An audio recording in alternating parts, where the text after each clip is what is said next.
And away we go.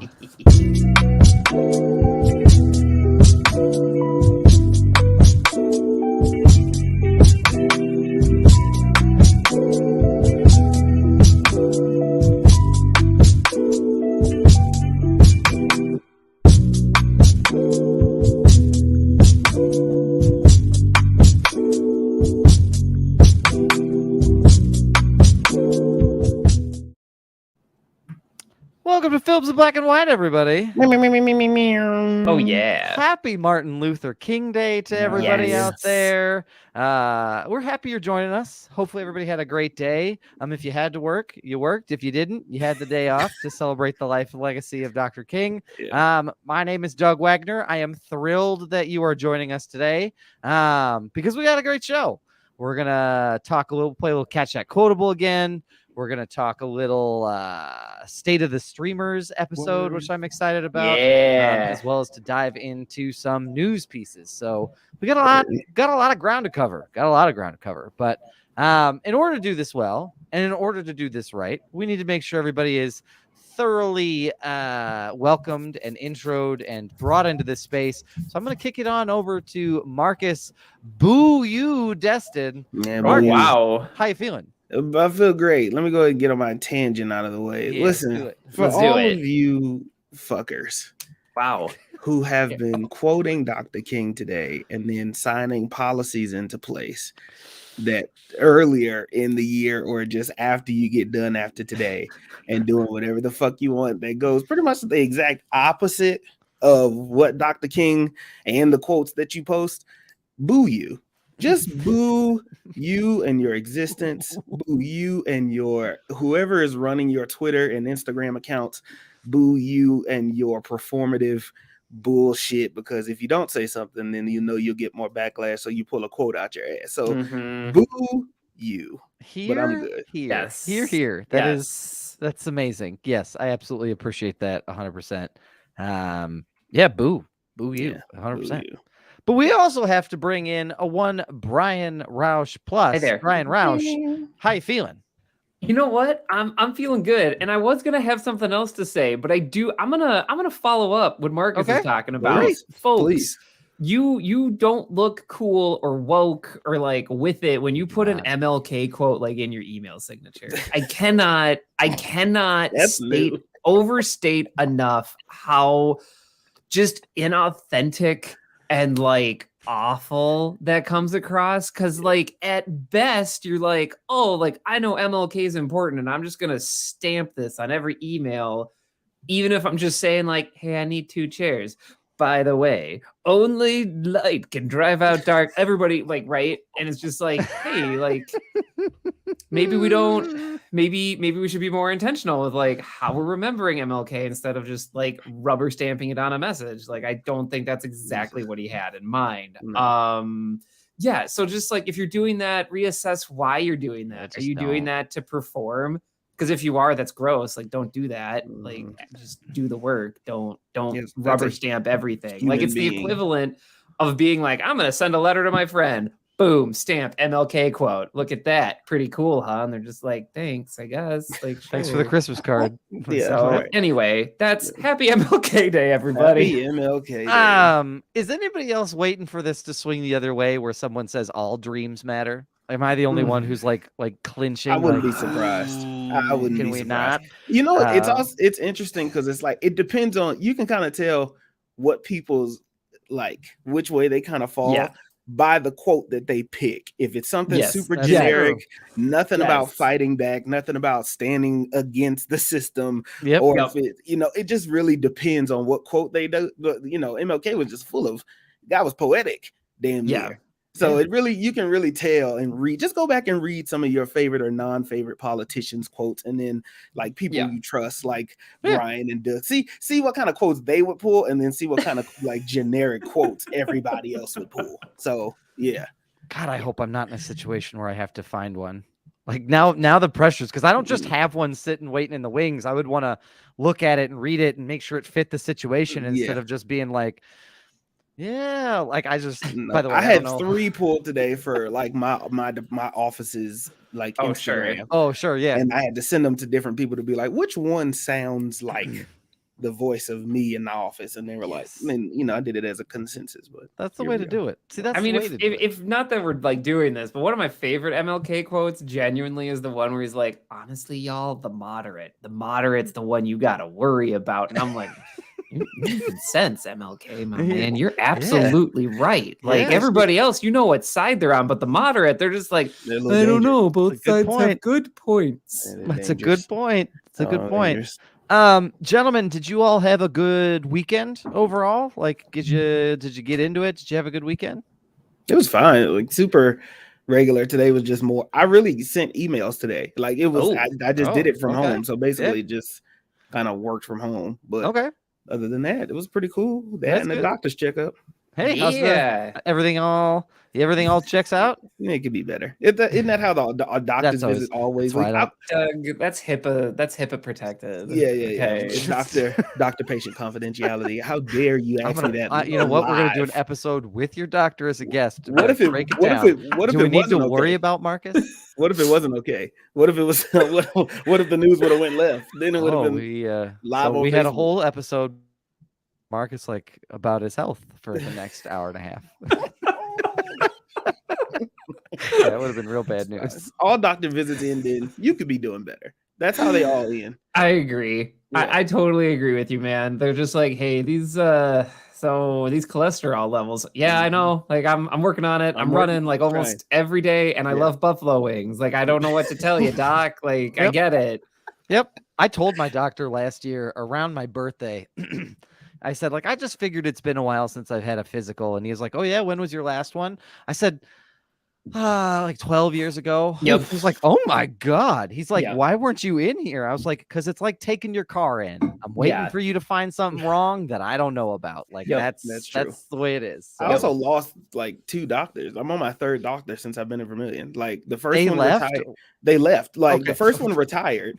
And then then I got a new one. I just had this one for not even a year. Yeah. And then I called to make an appointment and they were like, yeah, he got another job at a different place. And I was like, well, damn, he didn't send me a birthday card or a card to say I'm no longer a doctor. I had to find a different doctor. The way you made it sound, Marcus, I lost you. My bad. They're in trench warfare. They are alive and well as far as I know. Good. So that's good. Yeah. That's good to know. Brian, good weekend for you though? Yeah, everything was good for me. My wife and I, we watched movies. Big shock there. And Friday night, I was like, hey, we don't have to watch anything for the podcast. Like, is there anything you want to watch? She's like, I want to check out this movie called The Invitation on Netflix. And it's a Sony produced movie with the actress from Game of Thrones, Natalie Emmanuel, I believe is her name. She played Missandei. Mm-hmm. She was like the right-hand woman to Daenerys. And essentially it's a really good PG-13 thriller. There might be vampires involved. Don't watch the preview if that interests you because it gives everything away. But it was really good. Turns on. I really enjoyed it. And then we also watched Banshees of Inisherin, which I was like, oh, Maggie, this is probably getting nominated for an Oscar. We have HBO Max. We can watch it. And we watched it. And it's like a feel bad movie. I don't really know how else to describe it. It's really well made. I don't want to lose that. It's really well made. Yeah, Banshees is great, but it's super sad and it's not uplifting. And the comedy is very dark. So that checks a lot of boxes for me, Brian. Oh, look at Doug, you might really like it. I finished it with Maggie, and she was like, well, that was a Saturday night. And I was like, oh, okay, all right. Okay, well, we watched The Invitation. So we each got something that we wanted. So that was my weekend. You win some, you lose some. That's really how it is. I mean, everybody kept talking about it. You see Colin Farrell right now on the awards circuit. And I was like, okay, you don't see a lot of comedies in the Oscar conversation. We have HBO Max. Let's check it out. And it was just like, okay, this is bleak. So anyway, this is grim. I will say this about Colin Farrell. I saw an interview with him. I think it was on TikTok or YouTube or something like that. And he was a round table with other actors. And he was talking to a younger actor. I don't know who he was talking to. He's like, I made a lot of mistakes when I was younger. And I acted a fool And so long as you're not doing what I did at that time, you are like lights ahead of where I'm at. So I just want to acknowledge that even Colin Farrell can appreciate the growth that he has gone on during this experiment. So cheers to Colin Farrell for being like, "Ooh yeah, oops, like shouldn't have." Colin Farrell, the college senior at the bar, being like, "Don't make my mistakes. Don't do what I did. I like this. So yeah. But good. Well, I'm glad to hear you all had a good weekend. I had to go to a birthday party for a 2-year-old. So there was that. So I was on the road again. All right. Did not know that. And was glad to not be on the road again. Lovely birthday party. Glad we got to celebrate. It was fine. If I have to drive in any type of winter weather, I may punch a stranger. Like I am so this far over it. Like when I saw the road report, like when we had started our drive, I looked at Brittany and I was like, I don't want to do this anymore. She's like, what? I said, just this. Like I don't like wave in the air like a Muppet. Like I mean, do this. So tune in next week, and maybe Doug didn't have to drive somewhere. Maybe because the last 3 podcasts you have had to drive somewhere. That's true. Thank you, Marcus. I do not want to do that again. So, I mean, I feel you know what you signed up for. What was the name of that old Ice Road Truckers or something like that? Like I feel like at this point you can just do that. Like, I mean, at this point, I certainly feel like I have to, right? Like, let's shout out to the minivan though, because those minivans be enduring. Like, I'll say this. An all-wheel drive minivan was single-handedly the best purchase decision I have ever made. Yeah, and I will never apologize. I will say I understand when I'm driving down the road and I try to pass somebody and it's like some asshole in a truck and he's like, oh, a minivan, not today. And he speeds up a little bit. But he doesn't understand. Like in here, it is all-wheel drive. Mm-hmm. I never worried about slipping. Like it was. Shout out to what we call the Vanna White, because it's a white van. Great van. Yep. Great van name. And so that's what we got. Okay. But gentlemen, we have a whole podcast to get to. We do. So I want to say something real quick. Please. I just want to make sure that everybody follows us on all of our social channels. Agreed. Right? We had a lot of shit going on there. I'm not gonna lie to you. In 2020, what year is it? 2023. The Lord of our Savior, 2023, whatever it is they say. We are doing a lot on social. So just make sure that you follow us on socials at Instagram at Films in Black and White, Instagram on Facebook at Films in Black and White. Instagram on Twitter, films in B_W. That may or may not exist later on. It depends on how Elon pisses us off. We don't know how that goes. True. Depends on where it goes. TikTok, probably our most active form of social media is TikTok, where you can find like various different things from Brian, Doug, and myself, and all of us all together. Is TikTok at Films in Black and White, and also on Letterboxd at Films in Black and White. I'm pretty very true. So we are on the Letterboxd app, where we will be keeping track of all the movies that we will watch this year, review, and rate them on the Letterboxd app. So shout out to Riley Riggles for showing me that. That was a experience. Riley. Thanks for the tip, Riley. Yeah. That's one of those things I told these guys this weekend. I was like, ooh, that's one of those things I signed up for and just forgot that I did for the pod. Yeah. So we're gonna start putting some more stuff out there. We love that. Yeah. But gentlemen, we have a whole podcast to get to full of goodness. But let's start off with Catch That Quotable. Catch that quotable. Silky sounds of Marcus J. Sponsored by Roman's Millions. Again, Roman is going to continue it to donate this way. So I like the sponsored by. I like that. Basically what it is. Sponsored by Roman's Millions. Yeah. But gentlemen, are you ready for this week's quote? Yep. I'm ready, baby. So this week's quote is, "But only in their dreams can men truly be free." Ooh, yeah. But only in their dreams can men truly be free. Shout out to Greg Berube, friend of the podcast, for submitting his quote. So thanks Greg. Thanks, Greg. Yeah, but only in their dreams can men truly be free. Gentlemen, any ideas on what this movie is from? I mean, what this quote is from? This is Shawshank Redemption, right? It certainly has that vibe, doesn't it? That's not the vibe I got. That's my gut. Okay. That's a great guess. Okay, what vibe did you get? Okay, so I've got a couple. Okay. Right? And all of them seem to be okay. So like, what is it? What Dreams May Come? That was the first one because of dreams. Yeah. What Dreams May Come, and then the other Okay. one is like, what is the other movie where it's also a Robin Williams movie? Coincidentally, Is it he's really smart. Is it Dead Poet Society or is it Good Will Hunting? I've never seen Dead Poet Society. It's- I was thinking Good Will Hunting. It's good. Okay. Okay. But Okay. I guess I'll throw. I don't know. I've never Hmm. seen Dead Poet Society. Dead This Poet does sound Society. poetic. Dead Poet Society is this one where he's like a teacher at a college and he's leading a literary class and he's an unconventional teacher and he breaks the mold and he encourages his students to break the mold. And so, basically everybody, like the leadership of the school is like, they need to know how to do these things. And if you're not going to teach the curriculum, you can get out. And he's like, I guess I'm going to get out. And they all stand up on the desk and they're like, oh, Captain, my Captain. That's Dead Poet Society. Yep. Okay. That's not the one where he put the clown nose on his nose, right? No, That that'd be is Pat Adams. Yep. Oh, all right. Well, there we go. There you go. Welcome to the Robin Williams movie hour. That was Robin Williams through the ages. Yeah, with the films of black and white was, crew. Sheesh. At least I didn't say Mrs. Doubtfire because that was also this is definitely has like some inspirationalist like feeling to it. So what was that movie? It was I'm gonna butterscotch soda this. It's a movie with I feel like it's Sean Connery and it's about a writer and Brian's You're got the man it. now, dog, is a quote in that movie, and I can't remember the movie. I'm gonna look it up. That also sounds like another movie where they say you got the juice now. But Forrester, that's a good movie. I don't know. Sean Connery is.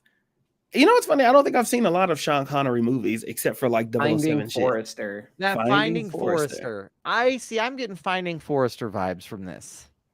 Okay, so I guess we're spreading the gambit on this, right? Yes, we are. Yeah. Okay, so I'm going with Shawshank. I'm gonna take whatever the hell you said earlier. What is it? Okay. Dead Poet Society? Dead Poet Society. Okay. I'm gonna take that. Okay. And I'm gonna go with Finding Forrester because that's what I've got. You're the man now, dog. Could be What Dreams Make. I don't know. Okay. Gentlemen, this is from Dead Poet Society. Robin Williams is John Keating in Dead Poet Society in 1980. That's Doug's point. That has to be because they go. That's weird, but I have never seen that movie before in my life.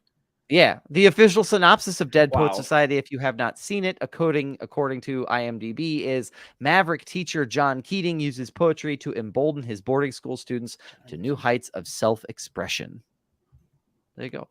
Well, rest in peace to Robin Williams. Huh? Yeah. He really had a lot of range. He did a lot. I mean, Robin Williams did a lot. He 24-hour pharmacy for my childhood. Like he was always we laugh.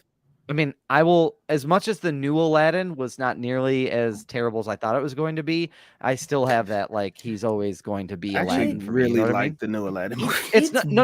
It's not bad. I'm throwing shade at it. No, I'm just adding on to your statement by saying I also thought that movie was going to be bad, and then I have rewatched that movie probably the most out of all the live action movies. Yeah, my kids love it, and I watch it every time it's on. Like I am entranced by it. Also, the costuming they do for Jasmine, really top tier, amazing, incredible, right? Vibrant colors. Like somebody got the memo. 100%.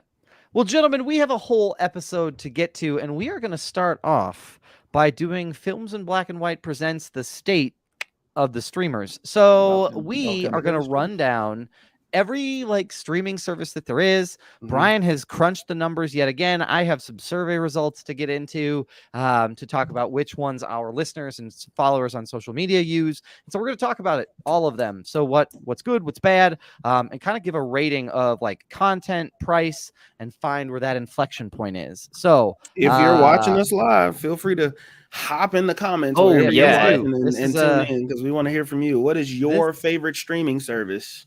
Yeah, this is a spectator sport. So this is a spectator sport. So, gentlemen, we are going, I want to give you some results from a Twitter poll that we did. Let's do it. That talked about what our listeners are typically using to stream.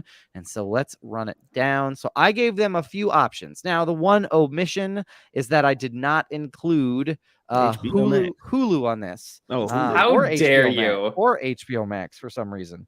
Why did I only do these 4? I don't know. I picked a random 4. It's okay. To live my life. Hulu wouldn't have got any votes. HBO Max probably is missing out on a couple votes. So Netflix, Disney Plus, Paramount Plus, and Peacock were my 4. Okay. All right.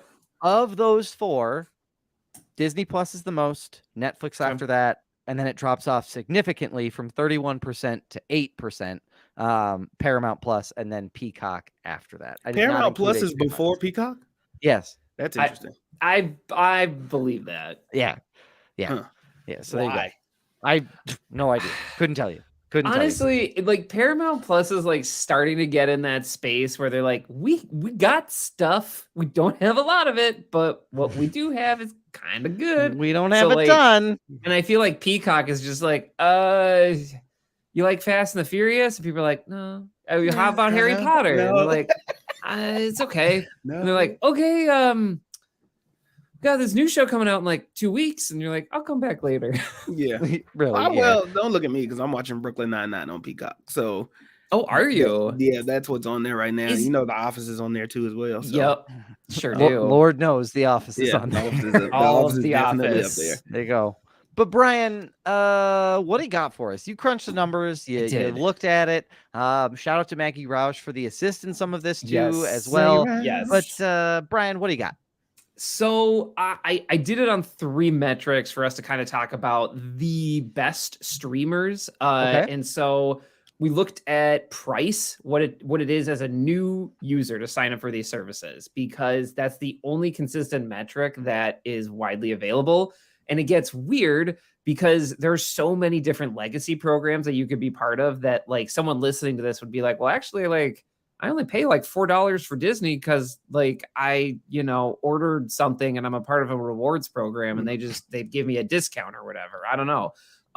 So that's like the only like consistent metric we can use here. So if your results vary, that's why. Also, we looked at the different shows, like the actual like films and things that you actually watch on these services, because we all know that they inflate their products with shows that like almost nobody watches, but they can put that thumbnail on it. And then lastly, usability, which is a little bit more amorphous, and like I would love to get a web design or like an app designer on the show to talk to them about why it is the way it is, but just how easy is it to use the streaming app, because you'd be surprised how hard some of these are. HBO Max fast forward function, I'm looking at you. So those are the 3 metrics that we're kind of trying to triangulate here, finding out the best one. Also, as you're playing along at home, feel free to think about the ones you maybe don't need this year. This time of year, people are trying to figure out like, okay, what do we really need to pay for this year? Like, this is a great time to do it. So this will be exhaustive. We're going to get into like the nitty gritty of it. So yeah, I'm excited. So I'm just going to run down all the prices for like the major streaming, and then we can just start our discussion there. All right, let's do it. So the most expensive streamer is HBO Max. They are raising their prices as of this month. They're going to $15.99. HBO Max, $15.99. After that is Netflix at $15.49. This just is under. All of these are no ads, by the way. So this is like the no ads plan for all of these. The Marcus Netflix, plan. Yeah. This is what we call the Marcus protocol. YouTube premium plans. Yeah. The Marcus premium experience. For sure. And so Netflix is like, hey, we see you HBO Max. We're 50 cents cheaper, which we'll come back to that. Disney Plus, it is $10.99. I got this out of order already. Oh, well. Okay. Hulu on its own is $14.99. Again, we're coming back to that. What? Paramount Plus is $9.99. Peacock is $4.99 a month. Amazon Prime is $14.99 a month, but it's also a shipping service. It's weird. And then lastly, Apple TV, $6.99 a month. All the prices that I've quoted here are for a month, no ads. as a new subscriber. So there you have it. HBO Max coming in at the most expensive, with Peacock being the cheapest. All right. Gentlemen, price points on these, thoughts and initial reactions. I've got one. Shocked that Hulu by itself is $14. I mean, you can get the bundle too with Disney Plus, and I don't know anybody that's just like, no, just Hulu, please. Just, like I haven't run into that person. One Hulu, please. Thank you. I often scroll past Hulu and I'm like, oh shit, I got Hulu, and then I kind of like watch something on there, and then I'm like, well, I don't really need it because I don't watch the Flash. The CW shows don't come on here anymore. No, Brooklyn Nine-Nine got taken off of Hulu. So why am I here? I'm not really sure why I'm here. And I mean, except for watching a movie I forget existed from the like 70s or 80s. Yeah.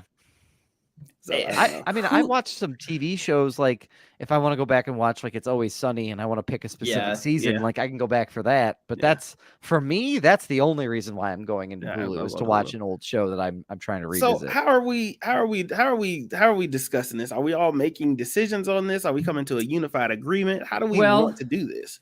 Well, I figured we would get through prices. We'd have our conversation about prices. Then we'll talk about the different the different shows and movies that have made these services well known, and then talk about usability. And then we could kind of give our final verdict after that, as like, what's the top streamer, or what are the top three? And another question related to that too. So the one thing I want to talk about price before we start moving into like the types of films and shows they have is that Disney Plus is like, whoever figured this out over there, their research people, they are strictly in the middle.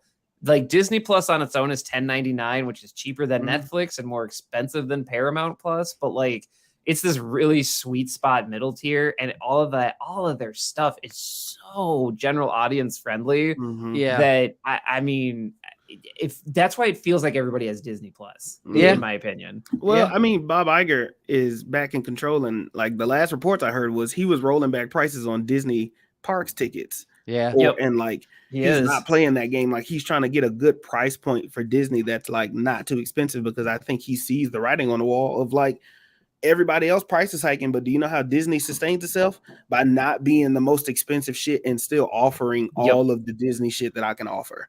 That's because, and that's also because Chapek, the previous CEO, kind of had the John Hammond from Jurassic Park approach, where he was like, you know, we want everybody to show up here, and then his lawyer was like, yeah, but that's like $1,000 a day, right? That lawyer and Bob Chapek are like the same dude. Like, no, this is supposed to be for everybody. Right. No, like, and so it's they got that going on. Also, Brian, I want to point out that Paramount Plus, I feel like, is trying to sustain itself on the, you forgot you signed up for us. Yes. And that's okay. Oh, like it's only $5. That was me too. That was me. I forgot I was signed up for about 5 months because I tried to watch the Super Bowl on that shit. And then I forgot. I did the same thing. That they have though. Like they have the live sports and live TV within their app, which Hulu does too. And I guess I was scrolling through is it HBO Max? HBO Max also has a live something that they do. It's it's some type of news show or some type of like something that was like live on certain days that I saw it when I was like scrolling. And that was news to me. I didn't know that they did that. I did not know that either. Interesting. That's great. I don't know. Are we deciding our prices now? Brian, you want to go and talk about content next? I mean, we can talk about. Let me say this. Let me interrogate HBO Max. Then we can talk about what we think is the best value, and then we can make our final determination here. HBO Max, what the hell?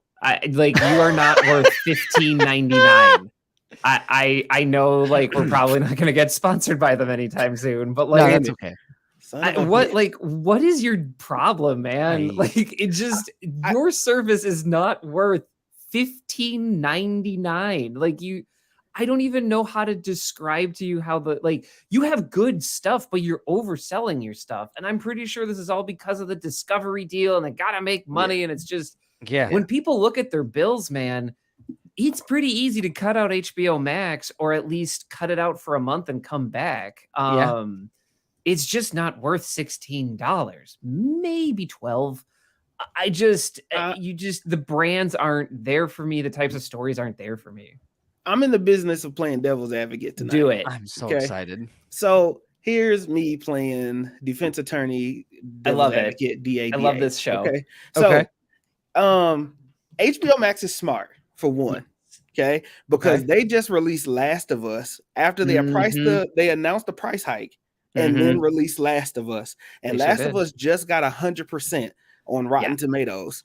Take that for what it's worth. Yep. It got 100%, and that's only just the premiere, okay? And already being deemed the best TV to a video game to TV adaptation, like thing out here. So they're really smart for that because now everybody is hooked, and at least until Last of Us season 1 is done, you're going to be paying that $16 a month, right? So that's one. Second, David Zaslav don't give a flying damn about. He does not. All he wants is to recoup his money. He wants to sell. Yeah, he does. I also think HBO Max is the evil twin to Disney Plus, if I think about it hard enough. Ooh, tell me more. Okay. It is like two sides of the same coin, where we talked about this when it first came out. Where I was like, if I really want to feel like an adult or go somewhere where it's like a little bit darker or something that feels more adulty, I'm going to go to HBO Max. I agree. Before I go to Disney Plus. And I find myself more on HBO Max because they have a certain tone over there. Yeah, I agree. It does something for me. Is it the best content? No, but I'm a DC head. I also am a Snyder guy. So they got the Snyder cut. They have all the Superman movies. They have like these movies I forgot about that used to come on HBO when they were on cable. So that kind of like is pushing me more towards HBO Max than it is Disney if we're kind of transitioning into content when it comes to all of the streamers. Yeah, that's perfect. Because the other thing with HBO Max that I appreciate is it has movies that were made before the year 2000. Like, you know, and I feel like that's lost on some of the streamers where it's just like, we have the past 20, like, I feel like that's what Netflix is turning into. It's like, if it was made before 2000, good luck. We don't have it. Else. Yeah, that's true. But like when we did our Mimic episode, hey, go check out our Mimic episode, which is a movie Marcus really wanted us to get into, and we did, and we're like, wow, this is like really good. It's just a gem just sitting there on HBO Max, made in the 90s, which is really good, and I feel like that's one of the strengths of it. So I would even like heed that argument. I'm just like, well, they have like really good classic movie, if we're calling 90s movies classics. Oh no. And I feel like a lot of other streaming services don't have that. Maybe Disney Plus, but like that's all. I don't know if that's the same thing. Not without a content warning, Brian.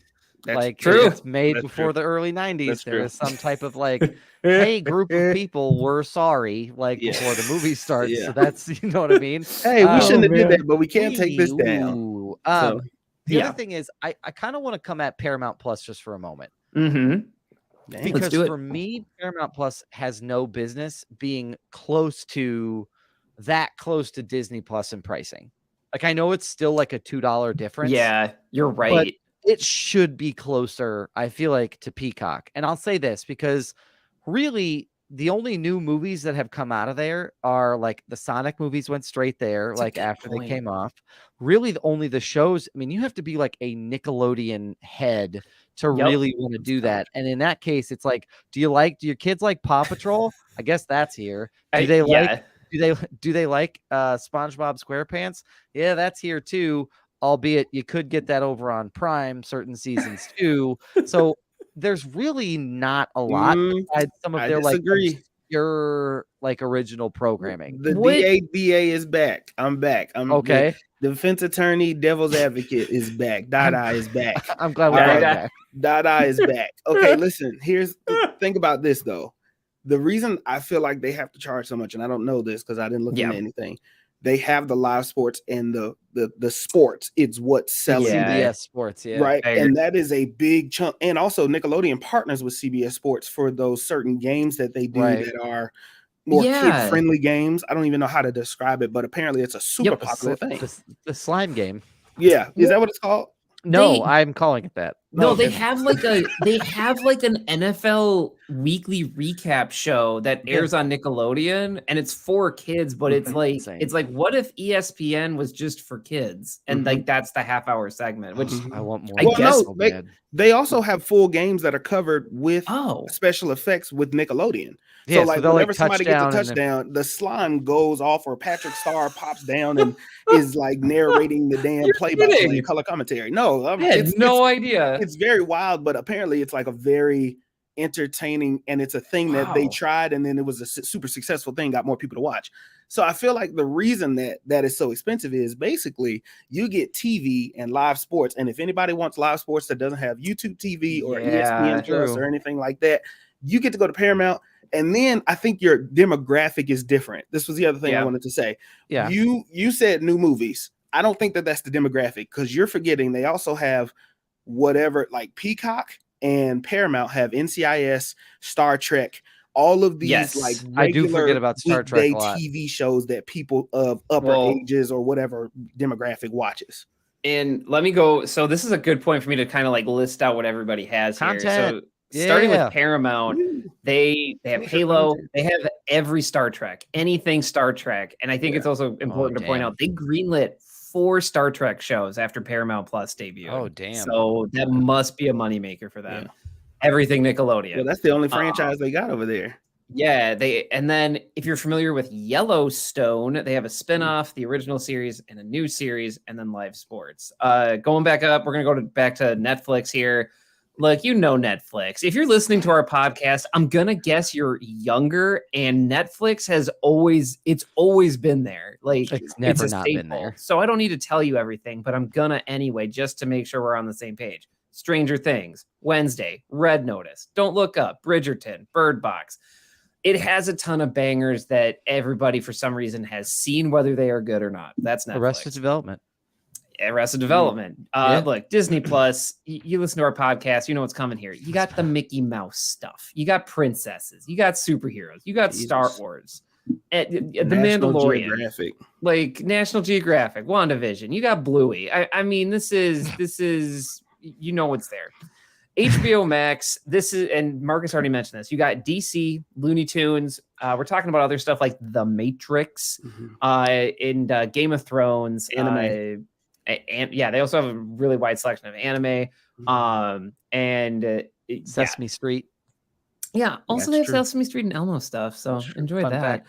We're almost at the end here. Peacock, look, anything NBC or Comcast, their big claim to the fame is The Office. All the time, baby. Strictly Office audible noises. You got the Fast and Furious movies. You got Harry Potter. I don't know. It's weird what's on there. And then we got Amazon Prime. You got The Boys on there. Invincible, Marvelous Miss Maisel, Fleabag, Lord of the Rings, most expensive show ever produced. Lastly, we got Apple TV, and this is kind of like the indie darlings, I feel like, is what it's turning into. So you got Ted Lasso, Severance, For All Mankind, and last year's Oscar award-winning movie, Coda. So there you have it. That's kind of a quick rundown of where all this stuff is. That's where we're at. There you go. Also, Harry Potter bounces between HBO Max and it's weird, but it bounces. Well, it's the same thing. How Friends is on HBO, but it's not on Peacock. It's same thing with Seinfeld is technically on Netflix. And that's the other thing to consider is like through like syndication and ownership, some of these individual programs went certain places rather than where their studio went, for lack of a better phrase. So that's some other stuff there. Yeah, this is where I feel like we really talk like how Disney's really, I mean, they're between their price point and their content, they have really cornered the market on a lot of different things and said, okay, great. It's not going to be a full on $15. Yeah. We're going to have just about everything you're looking for, unless, and this is how I got roped into watching it, unless you want to watch something super specific. Do you want to watch Jurassic Park? You got to go to Peacock for that. Yeah. Do you want to watch? Do you want to go watch like Black Adam? You gotta get HBO Max for that. Like, otherwise you have to have a Prime account, or you have to at least have the Prime app so you can pay to rent the movie. And in that case, you're kind of sort of using the other service anyway. So there's a lot there. Yeah. And I mean, if I'm going content, I think Disney has it on lock. If I'm thinking content wise, it's hard to argue otherwise. When you open up the homepage and all of it split between National Geographic, Star Wars, Marvel, and I think there's like one other column. I forgot what it is, but they own all of that. So whether you can go up there and let's say you never watch anything in the MCU ever in your life, you can watch Dr. Pimple Popper and fucking inbreeding a horse in National Geographic and goddamn Disney Plus, and never know the difference of Fat Thor in fucking Avengers Endgame. Like you would never know the difference. Like so, it's kind of like Disney has it beat when it comes to content. You want to go for a specific thing and you want to fall down a rabbit hole. That is where you want to rewatch all of the Marvel, like all Avengers from beginning to end, or all the 90s shows that you love. You can do that shit on Disney. I think that's so funny you bring that up, Marcus, and you make such a great point because it really does feel like they just sat around a table and they were like, okay, we got to have something for everybody. They're like, okay, well, we got superheroes for the little kids and princesses for them. What about the adults? Look, what's on National Geographic? That pimple popper lady. Yeah, put her in there. Okay, what else? Chris Hemsworth, he'll like host a thing. Yeah, like ladies love him. Like it feels like it is just so it's appealing to that general middle of the audience, which I get it. You're trying to make money, and that's how you end up having all these like weird eccentric shows of how you can get Andor, which is like, hey, by the way, fascism is bad, and then you can flip the channel and Jeff Goldblum's like, oh, ice cream, what is it? You know, like they really understand having something for everybody is what makes you like the go-to stream. Jeff Goldblum having an orgasm over ice cream. Oh god! It was the hands. What do I do? I don't know what to do with my hands in the ice cream. Brian stepped into Jeff Goldblum's skin and like did it like perfect. So that butter pecan is like fucking him up. He doesn't know what to do. That impression is brought to you by when like Disney Plus started. They didn't have anything. It was like The Mandalorian. Here's this guy in a helmet. Like Kristen Bell was like, "Hey, do you know High School Musicals? We're doing that." And then it was like Jeff Goldblum being like, I'm gonna walk around and I'm gonna go to weird things. And I was like, what are these introduction shows? Like, what is happening? Anyway, he was on billboards. He was on like, this is like the amazing world according to Jeff Goldblum. Like he was on billboards with like sprinkles, and he was like, I'm talking sprinkles. Like like what? Like I'm talking also sprinkles. I think content wise, I think this goes back and kind of further cements my point about Peacock being the like Robin to HBO Max or Disney Plus's Batman to a certain extent. They know, look, we're not going to get people who are going to want to pay $10 just to watch every season of The Office because some of them have them on DVD and they're like, well, I'll just rewatch those again. We will be $5 because someone will get us plus something else. Like, and that to me is if someone were like, hey, you got Disney Plus, we're going to give you an extra $5 to spend on a different stream or put toward the one, I'd be like, just give me Peacock. Because with the movies that come through there and I watched Krampus that way at holiday time. At Halloween, Thanksgiving, and Christmas, they had all of their like holiday episodes of every single show. So like there was like a part of me that was like, this is worth it. Like this makes sense. Well, here's what I'll say about Amazon Prime. I know we kind of dip in and out of it because it is also a shipping service. It is a shipping service. But I want to also consider it is also a central hub to Stars and other types of Stars type channels. So when you want to watch like Spider-Man No Way Home, you can watch that through Star. Like you can go through the Amazon app and then like go to the different channels that you like. So I do want to think of like accessibility when like that's our next point of like, when you're going through Amazon, you can go through Stars, click Stars to go and like watch whatever movies that come underneath Stars, but it's still technically through Amazon. Is that an add-on though? It is an add-on. Well, that's how my dad and like how it is set up for my family. Got it. Sure. Okay.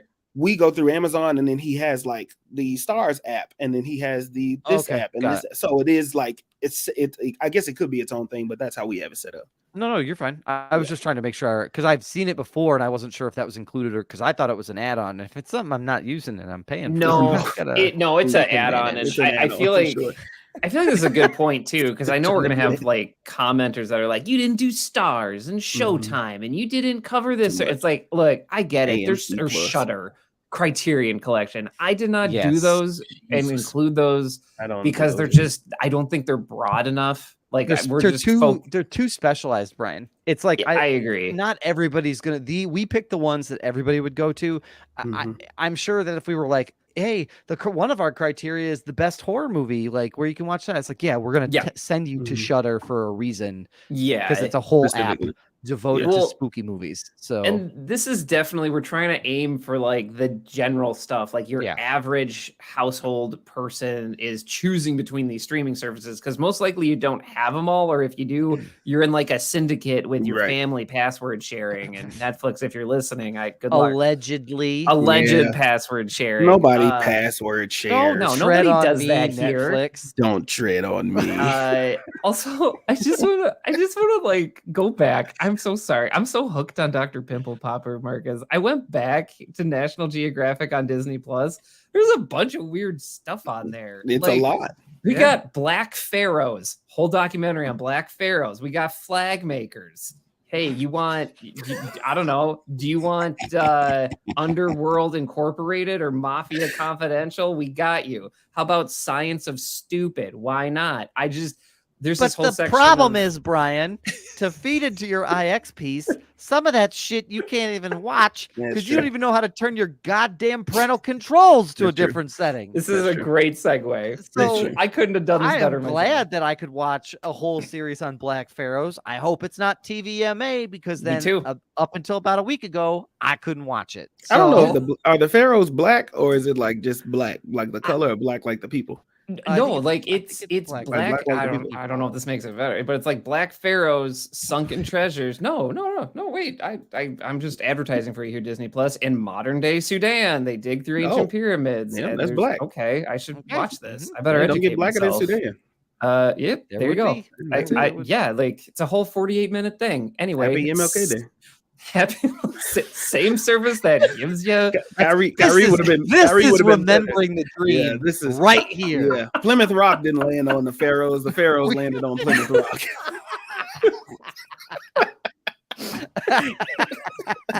Kyrie would have been better off just watching this shit as opposed to going to Amazon. He might have been okay.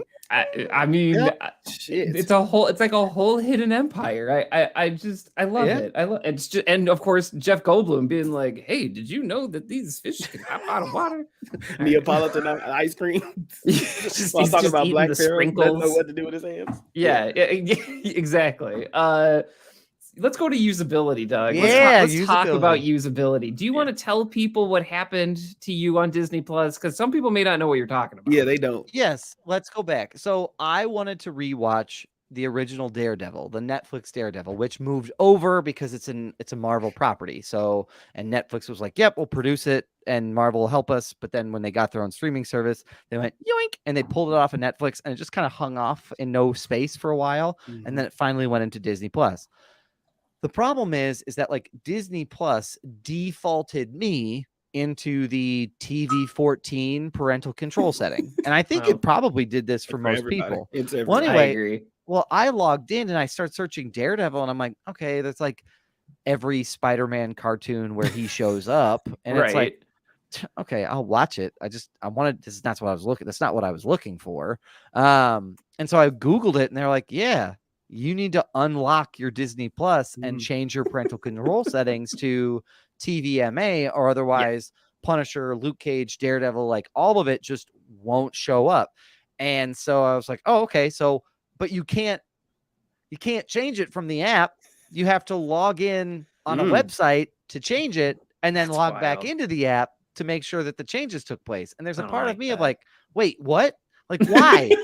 You know why? You know why? Well, yeah, because kids will change parental controls. But and also the feed on my Disney Plus like continue watching is like fucking surreal. It's like Bluey, like it's like Bluey, Encanto, Mickey Mouse Clubhouse, Right. Daredevil, like some bloody image of a superhero on the screen. It's like, oh, we better watch some more stuff. Bury that a little bit, huh, kids?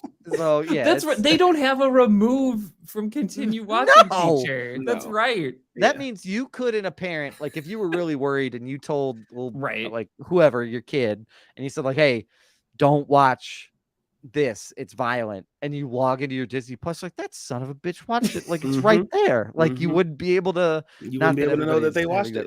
Algorithm's gonna try to serve you up like Mickey Mouse Fight Club or something like that. It's like, oh, you like Daredevil and Mickey Club? I would actively watch that television program. Hilarious. Because Goofy strikes me as the most dangerous one of the bunch. Oh, he is. No, Goofy's gonna lay you out. Yeah. Like he's just gonna be like, oh, you're good. You talk to me like what? You're ready to die. you know, Goofy's a psychopath because he's a dog owning another dog, and so like I already feel like he's off. Yeah, like, I agree. Off he sees Pluto like with a leash, and he's just like, this is fine. Yeah, he's a psychopath. Yeah, he's a psychopath. I agree. Because Netflix, going back to Netflix, that's slavery, ladies and gentlemen. I was just gonna say that feels a little Uncle Tommy for me. Yeah. Happy MLK Day.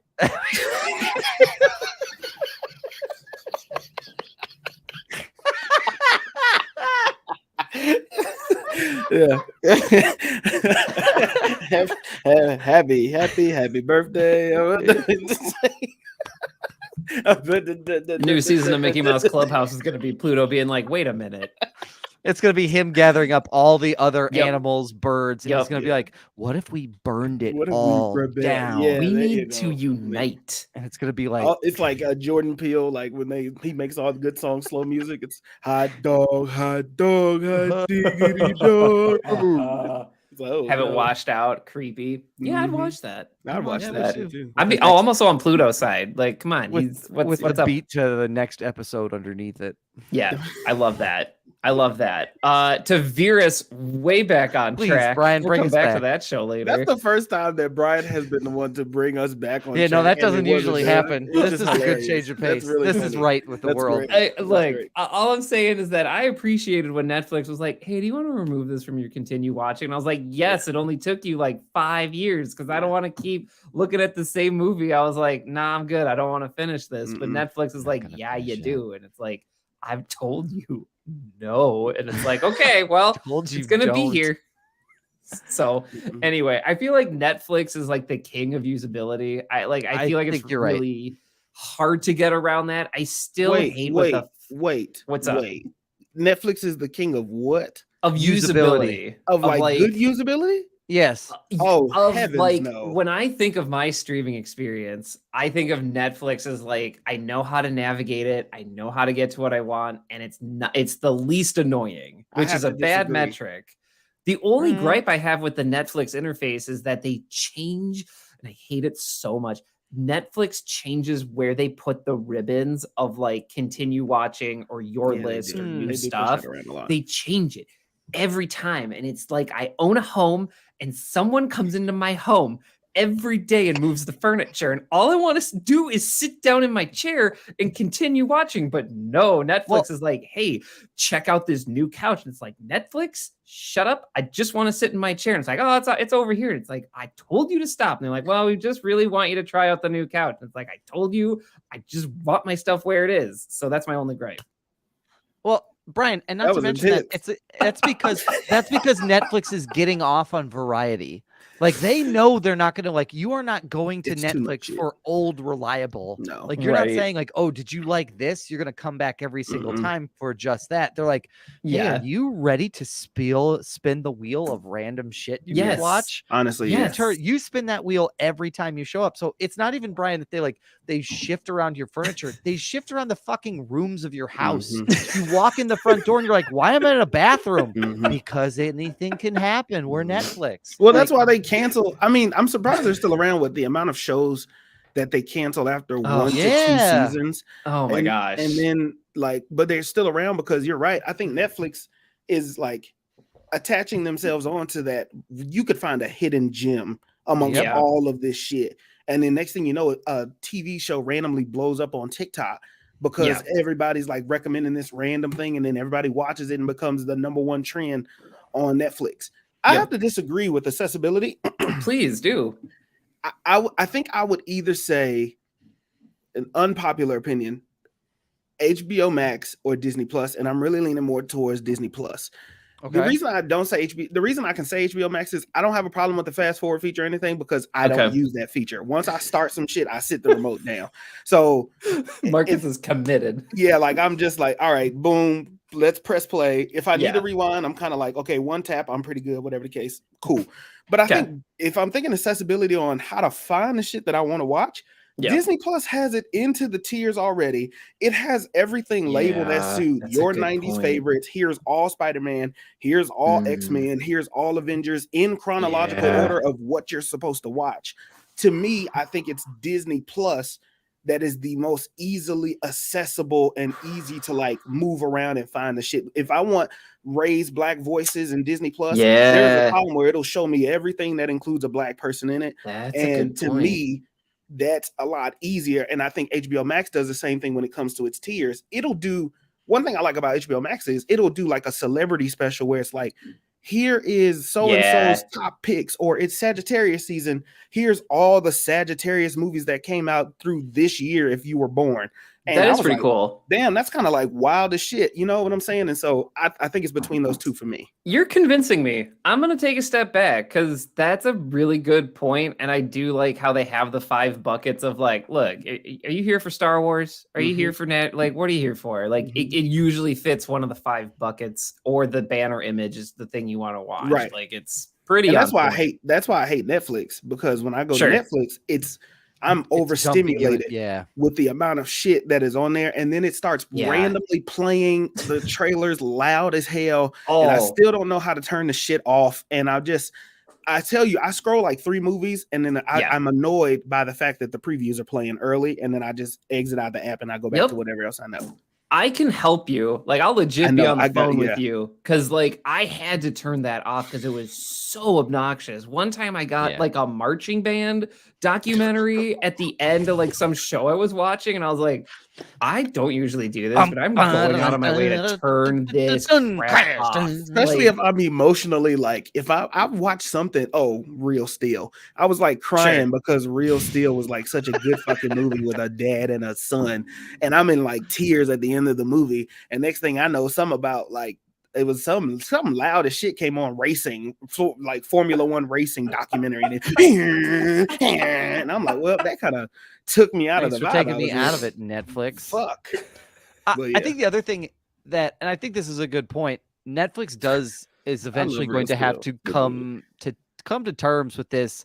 Like it's got to figure out its cancellation. Like some of these shows are so popular, and then they're like, we just decided not to do it anymore because after a week, people stopped watching. And again, it goes back to that, like, if you're not going to spend this much room in your kitchen, we're going to switch it out for the room that you're going to spend a lot of time in. Like, it just doesn't make any sense. I found a really good, and I'll try to reference it in our episode description. I don't want to lose my train of thought. So check it out there. Someone was tweeting about this about a week or two ago about like, hey, like, why are all these shows seeming to be canceled after like 2 weeks even?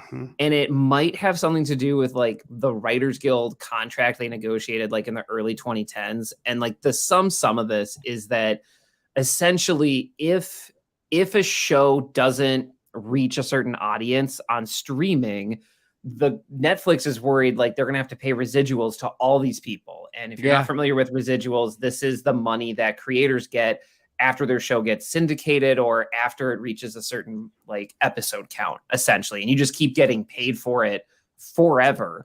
And so to avoid paying that out, Netflix will cancel a series if it's not like bonkers profitable. That's the theory. And I think it makes sense because those margins are becoming a bit tighter. So unless you have like a bomb going off of like popularity, you don't want to pay those residuals. And I think that's why we're seeing all these shows cancel, which is totally, by the way, a terrible strategy long term because you don't get anybody invested. And you're going to get to a point where people aren't even going to watch the first season of anything because they're like, well, they're going to cancel it anyway. Right. But what about Lost in Space? Like, I've been waiting on that show for goddamn 6 years, like literally about 4 to 5 years. I forgot Is all that about show it. over now? Like, it took 3 years between seasons, and I don't know if they were trying to age people up or it just took that long, but that was the last series that I waited for. That and Umbrella Academy. Those were the last two series. Like, if y'all know me, if you've been listening to the podcast, I don't really do series. I don't really like watch. I don't really like series unless it's years from now where all the episodes are out and I can like go on my own rabbit hole and everybody's not talking about it. But that was the last series that I waited on was Lost in Space, and then they just canceled it. Like and like that was it. They only did like 3 seasons. I don't know. I'm just not a super fan of Netflix. Well, and not to mention it scorns like it scorns it's like the people it's working with, because Brittany and I were really big into a show called Mindhunter, which was about like my God, it was such a phenomenal program. Like, and eventually they were like, yeah, we just can't get the writer to keep committing to it, and he was like, yeah, because I got other stuff I want to do. Like, stop, like, get off my back about it. And essentially their format of like, we have something hot, you have to keep turning out stuff until it's not hot anymore. Sign a deal, and they want to know that they're going to do 4 series at like seasons, and then they're done. And that's what Netflix saying it's a season by season basis limits its ability to really work with people to create long-term like contracts. Well, and I what's curious, I know we're talking about usability and now we're just like laying into Netflix, but that's okay. I feel like it's going to be really curious what happens in 10 years when we have an entire generation that had Netflix as the main go-to. I grew up on network and cable TV, and I feel like I'm just curious how this is going to translate, because you're looking at like Netflix is trying to play this like serotonin roulette of like television and movies. Yes. And I feel like I get it. Like the algorithm is driving what is successful, but I feel like what ends up happening then is you just kind of get these things that are like doesn't feel like it's made by a human, if that makes any sense. Yeah. Like it's algae. I mean, right? Like, and it just it feels like, I don't know, like you get stuff like Mindhunter and you get stuff like Stranger Things that feel authentic. And I'm sure Wednesday feels the same way, but for every one of those, you're getting 5 shows or 5 movies that just kind of feel like an AI put in like a script generator, or like it's a script generator AI. Don Cheadle did it. Don Cheadle and Don Cheadle, Space Jam 2, and I feel like that's how we got some of the Netflix movies I can't name at the moment that are just not the best. I have a thought. So yeah, I have a quick thought before we move on. I'm thinking about what app is accessible price wise for different demographics. So if I'm thinking about my college students, they have to pick what app they have, assuming that they pay for it or they're logged into somebody else's.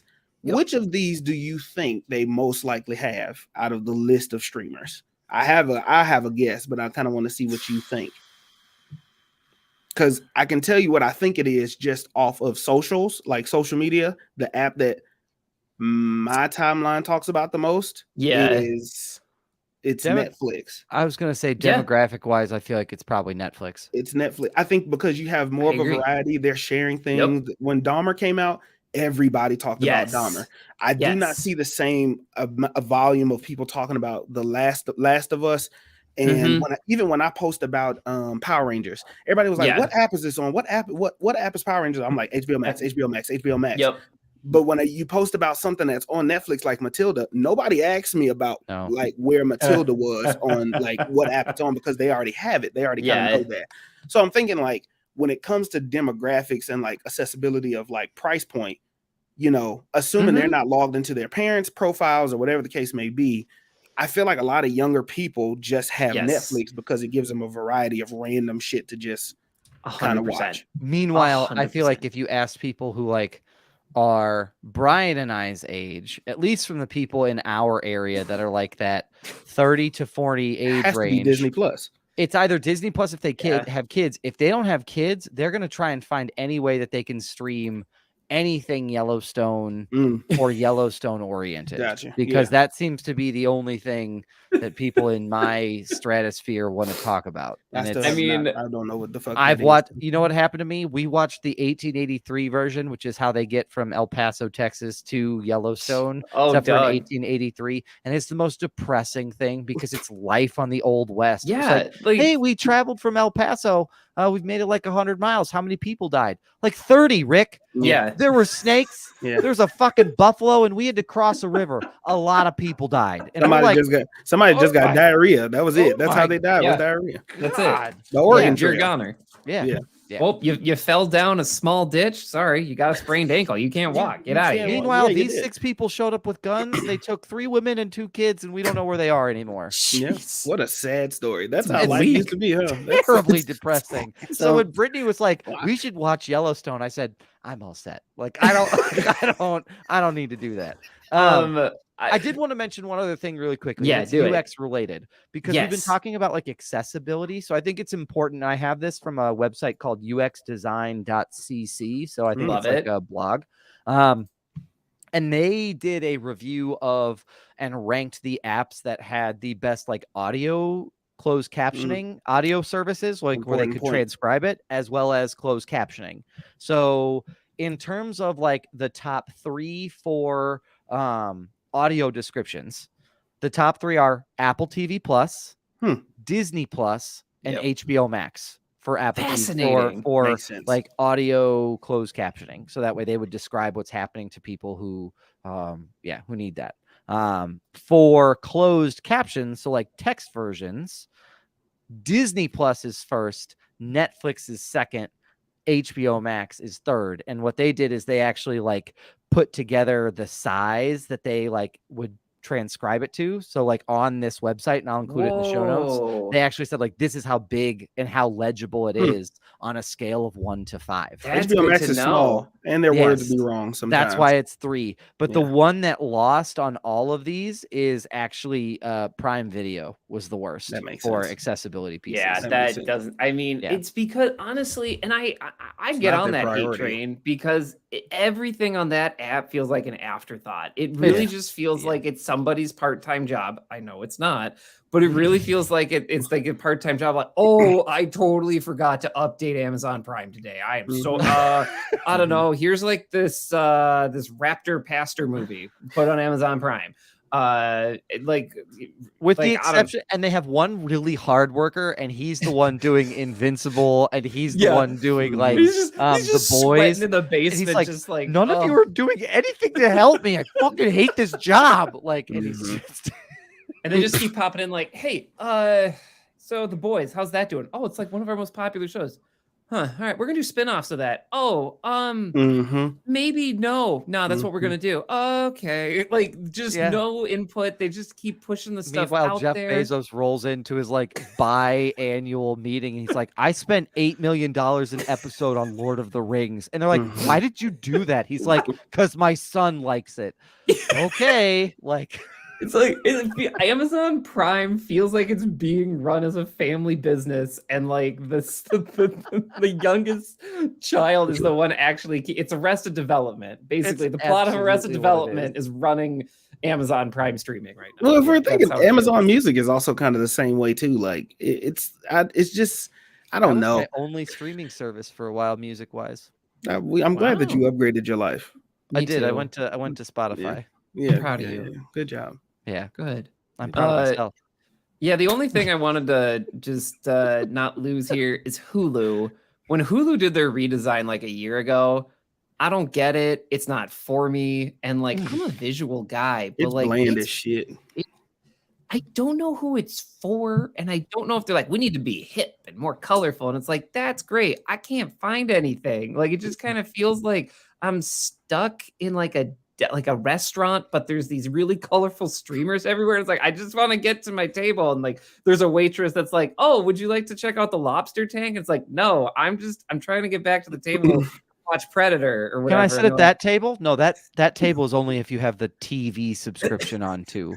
You have to sit over there. It's our premium subscriber table. That's the premium. The only thing on there is Family Guy, because Simpsons is now on Disney Plus. Yeah. Well, and all the FX shows because that's how I watched Atlanta. Which and then if you really like Dateline, Dateline's on there. I mean, there's if you Handmaid's Tale's on there. I mean, I stopped watching that shit. That shit. Somebody in our house. Yes. Somebody in our house loves to watch. Did you know that in Tucson, Arizona, Dave Winwood was shot by 4 teenagers in a mall, and he still hasn't been prosecuted? Someone. Who is the someone? Is it Harrison? It's not me, and my children don't watch it. So let me get okay. All right. So the Britney test. The Britney test is does it have something that is real life, preferably about a homicide, or Elvis, and is easily accessible. Got it. Not Elvis so much, but like, does it have something that is real life? Yeah. And there's a homicide involved. Britney's like, no joke, and I love her to death, and I'm not making fun, but one of the things that happens is like I'll go to bed because I'll have to get up early in the morning, go to the gym and coach or just go work out or whatever, and she's like, okay, good night, and I can hear the 50 the 2020 theme music come on, and then like I get up to go pee 20 minutes later and she's just out on the couch. Like it's just one of those things that like that's Hulu. That's what Hulu's for, I guess. It's got an audience. That's the thing. These apps are still surviving. I guess that's they're surviving and thriving. That's the thing. I feel like, and I just feel like Hulu's like always on the cusp of being like the premium streamer because they get next day stuff. It just always feels like they like turbo fumble the bag with whether it's like user design, whether it's the stuff they're choosing to produce or even promote. And it's just like, oh yeah, like you're almost there. Maybe one day. But remember not today. How excited we were about like the Fox acquisition from Disney Plus? Oh we were like, gosh. Right. Oh man, you know what's gonna happen? All that like dark, edgy stuff is gonna go to Hulu, and even they were like, "Nah, not to Hulu. not all of it. No." They said, "We'll figure it out," but it's not going there. We were all like, "Hey, no Moon Knight. Like, there's no way Moon Knight's on Disney Plus." Like, no, that's where it's gonna go. That's where it's gonna go. I do think it's weird that we got to see Moon Knight beat the hell out of somebody before like Predator happened. I do think that's weird. I think that's weird. But I mean, I'm not an exec, so who knows? Anyway, Predator beating the hell out of somebody. Let's transition to our favorite streamers. So basically, one way I thought we could wrap up this segment is essentially the first question. If you can only choose one of these streamers, like what are you choosing or recommending? And then my second question is going to be for HBO Max and Netflix. They seem really overpriced. What would they need to do, like either like movie or show wise, to earn that type of price, or what should they be priced at? So those are my two questions I want us to end with here. Okay, I think I'm going to start with what is the best streamer. If I have to keep one, is that the question? Yeah, if you got to choose one.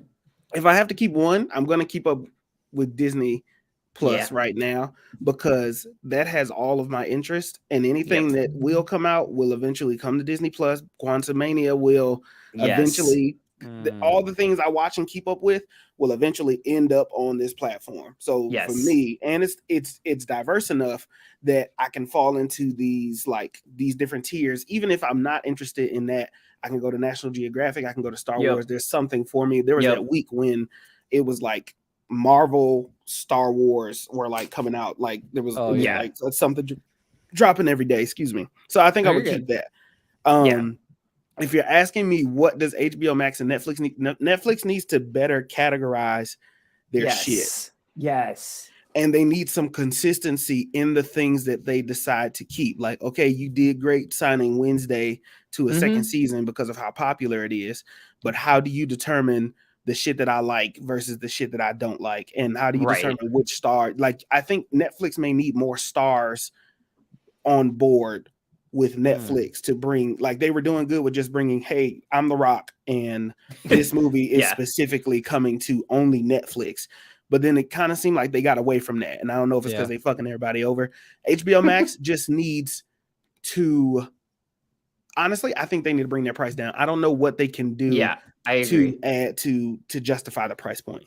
I agree. Yeah, I would say I'm going to give you two answers for which one is the best streamer. I think if I know I'm doing what I want.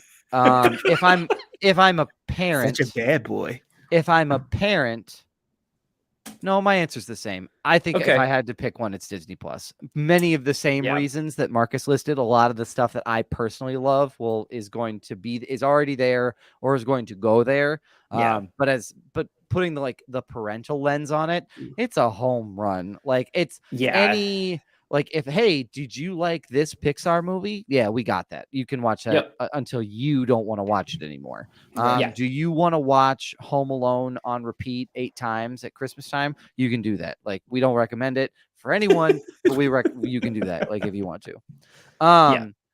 Netflix has to figure out how it's going to how it signs people, like including writers and producers to deals.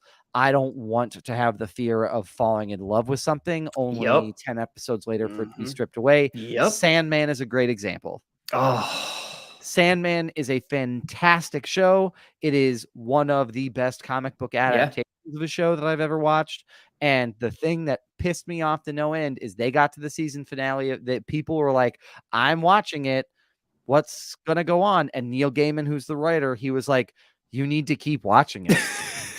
Jeez. Because the way that your algorithm works, because 2 weeks after premiere date, he was like, this is how they factor that in. And if people stop watching, 2-3 weeks later, like it's a problem. And so I was like, oh, okay, well then I'll space out how I watch the show. Oh my gosh. Way I might be able to feed the algorithm better. That means that I'm actively not binging, which is the whole reason why you have Netflix. That's one of its selling points is, do you not want to have to wait week to week like Disney Plus? Show up. We got everything. Don't worry about it. And so the fact that I had to space it out, that's also more homework. Like that's it's more homework. What the fuck? I don't want to have to do that much homework. Now with that show, it was like that show's heavy. Like every episode has a ton going on, so it made sense to space out. But like, not everybody wants to do that. Like some of your comedies, you don't want to have to do that, because who would? And then HBO Max. I think HBO Max needs to. They have too many bars. Like at the top. So like at the top, it's like what's new, then it's continue watching. And then there's like 6 other like little bars. And it's like the for you, it's things that you saved. And then it's like, maybe like what other people are watching. And I get the like social element of it. But I have social media and can see from there what my friends are watching because many of them are sharing it. Like, I don't need that one there. So I maybe would remove some of the bears so I can get bars, so I can get down to some of the other stuff. I'd also take your hubs and I'd make it somewhere easily accessible at the top. So if I want to go to DC, I can. Just don't put rip it off Disney. Yeah. Don't just seriously. No one's going to be mad. Like no one is going to be like, I'm mad. It looks like Disney Plus. It doesn't even have to. Put the stuff that you pick me up from watching up at the top. I think that's perfect. But underneath it, just put your hubs so I can get there quicker. And then I think Marcus brings up a great point. It's a lot. Like it's a lot. Much. Like it should come down closer to 13. Yeah. Yeah. I mean, I echo a lot of what you all are saying. I think, and I do the same thing, Doug. I'm a parent. Disney Plus is the home run. And if I had to choose one, I'm still missing out a lot on Netflix, but at the same time, I can also like go back to like an old Disney movie and I know it's going to hold up and watch that if I can't, but I'm never in that situation because their model right now is like, hey, we got something new. Like every week, you want new Star Wars every week? Great. We got that. You want new Marvel every week? There was a point last year where I think it was only like 6 weeks where we didn't get a new Marvel thing. That's wild. Yeah. So, and Brian, Daredevil is coming. Good. Yeah. And Brian, to help you out, Brian. Sure. I would cancel Netflix before I cancel HBO Max. Oof. Wow. Yeah, I agree. Oh man. I agree. Yeah. I mean, I think if I was no kids, I still think it would be really tough, but like HBO Max definitely enters that conversation because like I am an older dude and I like having more of that premium content that is definitely geared more towards like Oh, you like movies. Okay. We got you. Like that's kind of what it feels like. You like movies. Oh, like you like getting into it. All right, cool. Here's this, here's this show Succession about people just hating each other. There's no protagonist. Enjoy. So I just feel like that enters the equation, and I feel like HBO Max, because they don't have that wide enough appeal, like that price has to come down, and like that's the reason I think some people will leave that service. And I think for Netflix, I just feel like it just needs to have more transparency, because I just want to know, like, I want to know how many people watched your stuff. Like, at least if you're going to be canceling stuff, at least tell me like what the threshold is. Like, and I know that only benefits them. It doesn't really, like, I get it. Them keeping the numbers benefits Netflix, but at the same time, it's like, I don't want to get invested in something if only like 20,000 people watch it, and I think you're going to axe it. I've also always thought that Netflix should have a meme generator within the Netflix app on mobile. Like, I think that's hilarious, but that's just me. Good idea. But yeah. That's our state of the streamers, folks. Any final words or comments? I am shocked that there is no company that is offering these streamers a reliable way to figure out who's watching and for how long. It is so subjectively different per streaming service on how they report their data, that there is no industrialized standard, that no statistician has been like, stop doing it yourself. Send it over here. We don't want to know who, but just send me your data and I will compare it on a like. Parrot. So there's a thing called Parrot Analytics, but it's like it's a metric. It's not actual data. And then Nielsen has something. I was thinking Nielsen. But it's like it's like 6 or 7 weeks after it really happens. Nielsen it's based on families reporting, so it's designed to be a cross reference of the population, but you have a a surveying bias or what have you. Especially with streamers, because there's a price point.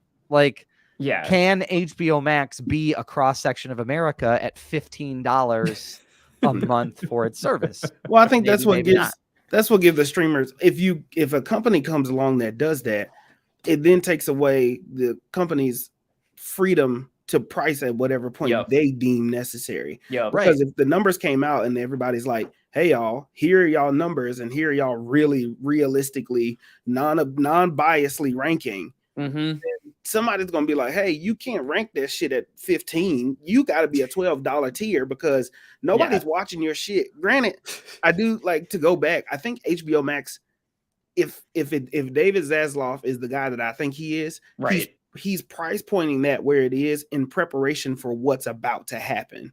Because once the merger happens, the new name comes along, HBO Max, he's not price pointing 15, 16 for HBO Max. He's doing it for Warner Discovery Plus.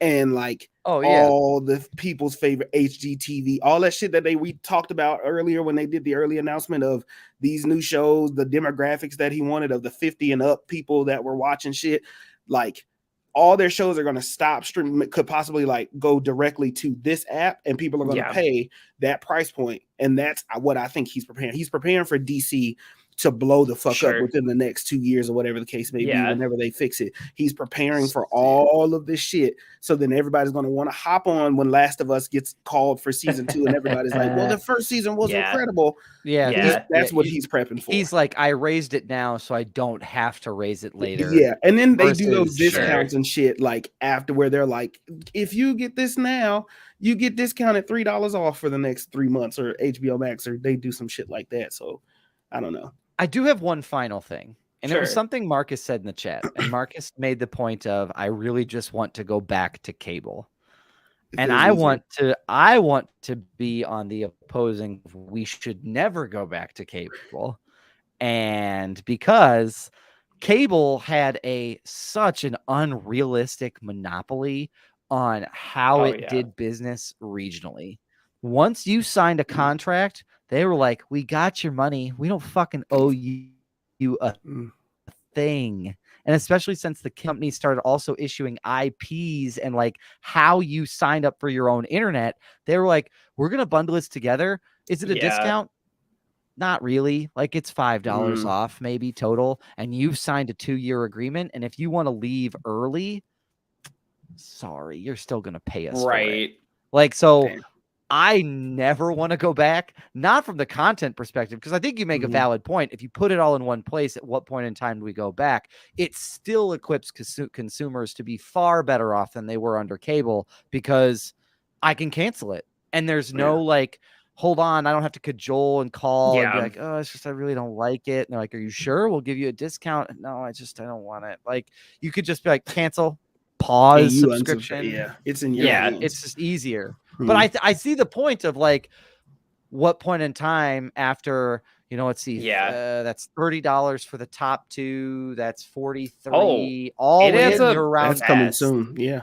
All in, you're $72 plus or minus without doing the hard math. Like, and at that point, you're paying the same that you were for cable. It's just, for some reason, the ability to cancel it at any time, and it's on demand, and I can go back and watch all seasons of Dr. Pimple Popper whenever I want. I don't have to wait for it to be programmed.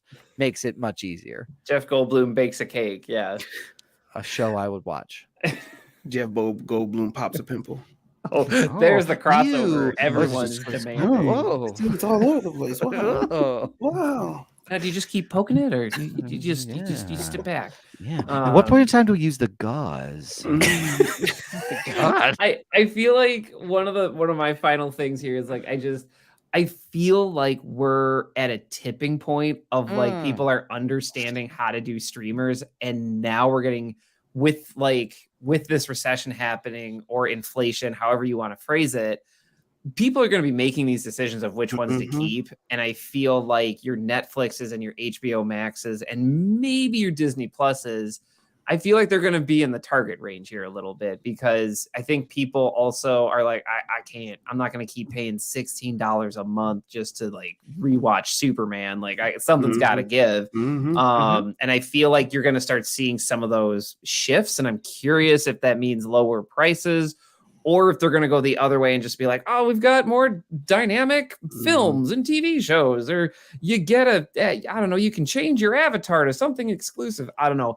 I feel like that's the next wave of what's coming for how the streamers try to stand out. I feel like they're going to try to do this prestige thing, but I feel like we're going to hit the peak here pretty soon. We're going to hit the top of the line that goes up, and it's going to start going down again. So from a simple macroeconomic perspective. Oh, wow. The reason why we saw such an explosion with COVID was because demand was through the roof. Sure. And they were like, boy, howdy, do we have the supply for you. It was like, we're going to make it. Remember, that's when everybody was like, we're going to make all of this much cheaper. Or that was the height of like the Disney Plus pushing their bundle of like, do you want Hulu, ESPN, and Disney Plus? And then in 2022, when we started to scale back some stuff from like the pandemic and stuff opened up, that bundle became less available. And that was because people didn't want to pay it because they could go out into the world again. So I think what we're more than likely going to see, like macro level wise, is what happens with people's demand for this type of stuff. Right. And I think if the world continues trending health wise, where more stuff opens up and people go back outside again, I think we will start to see demand start to dip a little bit.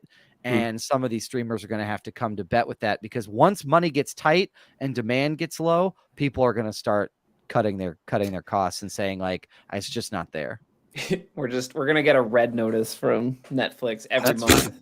It's going to become a monthly series. And they're just going to Brian, there are going to be services that throw money at this problem. A lot of money at this problem. For sure. Where they just say, I signed Dwayne The Rock Johnson to do a series where he just blows shit up. Every episode is $10 million. Oh my gosh, Doug. You're willing this into existence. You're manifesting this. And that's what this is. And he'll have a different guest on every time. And the last episode is Kevin Hart. And that's the last episode of that. It'll be on Disney. It won't be on HBO Max because he absolutely shit him. Well, their relationship is shit now. It'll be on Disney. It's totally going to be a National Geographic science thing. They're going to try to science the crap out of it. And it's going to be like, hey, I'm The Rock, and we're going to blow up this car today. And we got enter like the latest teen pop sensation. He's like, how are you feeling about blowing up this car? And then there's one That's scientist. And I also have Dr. Colin Stevens from from Harvard University is going to talk to us about centripetal force. Take it away, Dr. Stevens. It's like, well, actually, it's like, cool, nerd. Let's blow it up. Like that's what this shit's going to be. Like, it's going to be called Rock Versus. Oh Jesus! Oh God, we are manifesting. Like, if this shows up, I'm gonna be a little upset. Well, then I'm gonna be happy because someone's listening to the podcast. But I mean, I hate how much sense this write this and help you. We know you want payback. We know you are still in a WWE mindset, and you are a heel against the damn WB and Warner Brothers Discovery. We understand you want payback, and you and Kevin Feige are cooking something up behind the scenes. I know it, you son of a bitch. I know you like the back of my hand. And something's gonna come out, and The Rock is gonna be on Disney Plus with some type of short, limited series, like they did kind of Chris Hemsworth, and it's either gonna be super serious or super fun, and there's no in between. No, and I think Doug's idea, if he just blows something new up every time with the latest flavor of the week, or like they get the corn kid or whatever. Like it's gonna be some like that type of show. He's like, hey, you want to blow up this silo of corn? He's like, yeah, like it's buttery, like I feel like that's if this happens, I feel like we need a check, or we gotta put a label on our podcast. We've been right this whole time. We predict it. I mean, or you go the other way with it, and it's a fitness show hosted by The Rock, where he just does squat thrusts on the pavement, and he's like, whichever celebrity quits first, they don't win, but the last one standing gets $10 million to their charity and a chance to blow up this school bus. I like how the explosive element it still stands. And Jeff Goldblum's gonna be there. He's like, okay, Mr. Dwayne Johnson. With his hands. I'm gonna start squatting. What do I grab here? How do I grab this? We got Steve Carell, Jeff Goldblum, and Owen Wilson. They're gonna do bench presses until one throws up. The last person standing gets to blow up a Studebaker. Like Owen Wilson, like, wow, this is really heavy. Wow, this no way. Would get higher name celebrities. Like, this isn't gonna be like, I don't know, what do we got? Jamie Lynn Spears and I don't know, like who is that White House guy? They're out of shape for 11 days. He's gonna be like Barack Obama and Joe Biden are here, and they're gonna bench press their way to victory, and they're like, God damn, like, because if it's Joe, he's gonna make some dumbass comment like, we should call you Swole Biden. Like, it's just gonna be awful. And Joe's gonna go to sleep underneath the bench, and then that's gonna be a whole thing. He's just like, one. Wake up, Joe. Get it together, guys. No, and Barack will be totally cool with it. Oh yeah, he's gonna be doing that. I mean, he'll smooth everything over. And he's like, oh, his wife is actively Michelle. He's got some power. I'm sure. Yeah, so does she. Gosh, yeah. Wow. We've derailed this quite a bit. For sure. What a way to end this. This is a way to bring it home. I love it. Anything else? We didn't make a decision on the streamer, did we? What was everybody's final decision? Well, Ryan, Disney Plus was the one that we all basically made a consensus on. Disney Plus gets the films in black and white 3 thumbs up of approval. 3? Yeah, because there's 3 of us. 1, 2. Oh, okay. So everybody do 1 thumb. Sorry, I thought. Yeah, sorry, I messed it up. I did too. There we go. Brian was excited. Yes. Cool. Brian, thank you for leading us through that. Yeah, that was awesome. Brian. You're very welcome. I'm happy to help. Big thanks to my wife Maggie for helping me get all that data together too. Gentlemen, anything else that you all have to add for the pod? I know that we said we were going to touch on some news, but there's not a lot of news. I just want to shout out Abbott Elementary because we mentioned on this podcast before the Golden Globes how Brian had brought up how it was like the best series out right now, and currently between the Golden Globes and the Critic Awards, they are also agreeing with Brian Roush. I mean, Emmys too. I mean, like this show, it is really striking a chord with people, and I'm glad it is. It shows how difficult like being a teacher is. And I don't know. I mean, like, and also the performances are like super heartwarming, and it's everything. Basically, it saw what The Office did, and it said we can do that better, and they did. That's a very good point, Brian. I also want to shout out Brooklyn Nine-Nine. Just a fantastic show. I am on season 4 already. And I just feel like I'm going to restart it just as of right now. Just start back again. Because damn, like just like you feel with Abbott Elementary, how they just did it better. Although this one is not like a documentary style, but it's kind of shot the same mockumentary style. Yeah, I agree. Like they never with like no really, fourth wall breaking. Yeah. Well, they have a little bit of a I guess it's kind of weird, but I just wanted to shout out to fucking Andre Braugher, who plays Captain Cold. Got like He's amazing. Really talented individual that just made this entire show. Just Brooklyn Nine-Nine. I wish I would do one more season, just one more limited series run somehow, some way. If this gets into the vapors or somebody's fucking listening, just shout out to Brooklyn Nine-Nine. That's a good show. That's a great show. I have one thing I'd like to point out, and I would like to say that to the woman who wrote Harry Potter, she also has a pseudonym. Okay. She also has a pseudonym under which called Robert Galbraith, which she writes like mystery novels. Yeah. And I tried to listen to one on our drive called The Ink Black Heart. And in this, she makes this whole community of like people who are mad about the original source material being manipulated and like sold off and only being in it for the money and it being certainly like ableistic. First off, I see what you're doing. Okay. Yeah. I see what you're doing. Everybody else does too. Second, I don't want to read tweets in a book. There are like whole chapters of this book that are like Twitter exchanges.